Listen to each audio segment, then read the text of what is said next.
اللهم صل وسلم وبارك على سيدنا محمد وعلى آله وصحبه وسلم. ازيكم حبايبي؟ عاملين ايه؟ يا رب تكونوا بصحة وعافية وأيام كريمة كده ومفترجة. بس ما تنسونيش طبعا في الدعاء. عندي طبعا هنا الفطار بتاعنا فراخ، فراخ هشويها بطريقة جميلة جدا وسهلة. طبعا عملت الفراخ بتاعتي، تبلتها بتتبيلة مبدئية اللي هي بصل وفلفل اسود وفلفل اخضر وملح وورق لورا. التتبيلة دي بتخلي الفراخ طعمها تحفة جدا. في بقى التتبيلة التانية اللي بعد كده هعمل ايه؟ بصلة مبشورة، عندي معلقة من التوم المفروم، التوم الجديد ده ريحته كده حكاية، وطبعا فلفل اخضر بيدي طعم ونكهة كده جميلة للفراخ المشوية، وملح وفلفل اسود والبهارات بتاعتي اللي انا بعملها. طبعا انا مش مكتره الملح كتير لان التتبيله الاولانيه دي فيها ملح.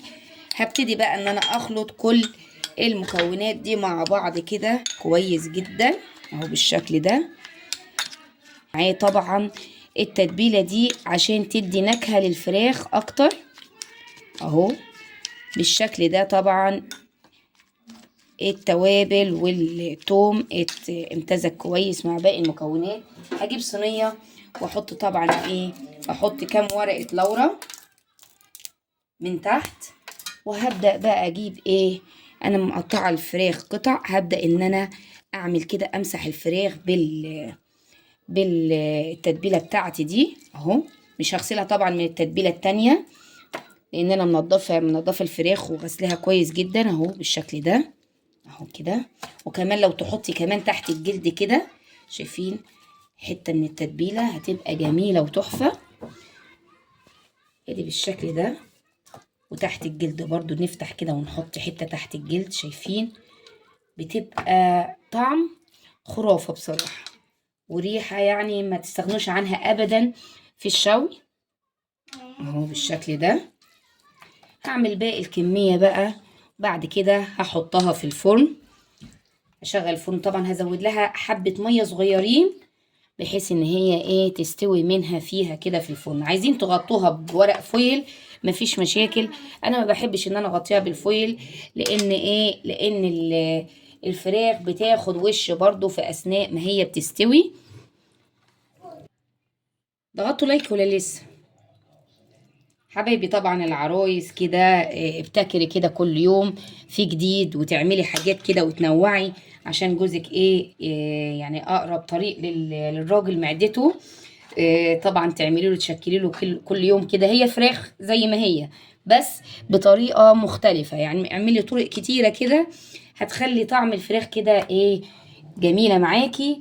وفي نفس الوقت انت كده متنوعه، مش بتعملي الفراخ مسلوقه ومحمره على طول، مشويه بطريقه معينه على طول، في كذا طريقه تعمليها بيها اهو كده. هبدأ بقى ان انا ايه ازود لها شويه ميه صغيرين كده واحطها في الفرن تستوي وارجع لكم لما اخلص.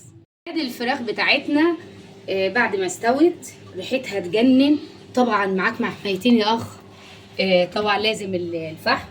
وطبعا الفحمه حطيتها في طبق كده او تحطوها في غطا في حته فويل. هبدا بقى ان انا اجهز غطا للصينيه. انا ما عنديش غطا للصينيه كده مقاسها، فانا هحط عليها صينيه تانية بس هحط طبعا كده الزيت عليها واكتمها كده بحيث ان هي ايه تاخد ريحه الفحم بتاعي. ادي كده الفراخ بتاعتنا خلصت وبقت كده فراخ مدخنه. يعني يا جماله يا جماله تحفه بصراحه وريحتها جميله جدا جدا. يا ريت تعجبكم الطريقه، ما تنسونيش في اللايك والشير والسبسكرايب. بحبكم في الله، رمضان كريم. الفراخ النهارده بتاعتي مشويه بطريقه تحفه مش هتتخيليها، ومدخنه كانك شويها على الفحم بطريقه سهله جدا. لازم طبعا تتابعوا الفيديو للاخر عشان تعرفوا كل التكات والحركات بتاع الفراخ بتاعتنا. حبايبي اللي لسه ما اشتركوش في القناه يا ريت تشتركوا في القناه، وطبعا تفعلوا زر الجرس عشان يوصل لكم كل جديد من وصفاتي، واللايك الجميل منكم اللي بيرفع الفيديو على اليوتيوب. يلا بينا نشوف الوصفه.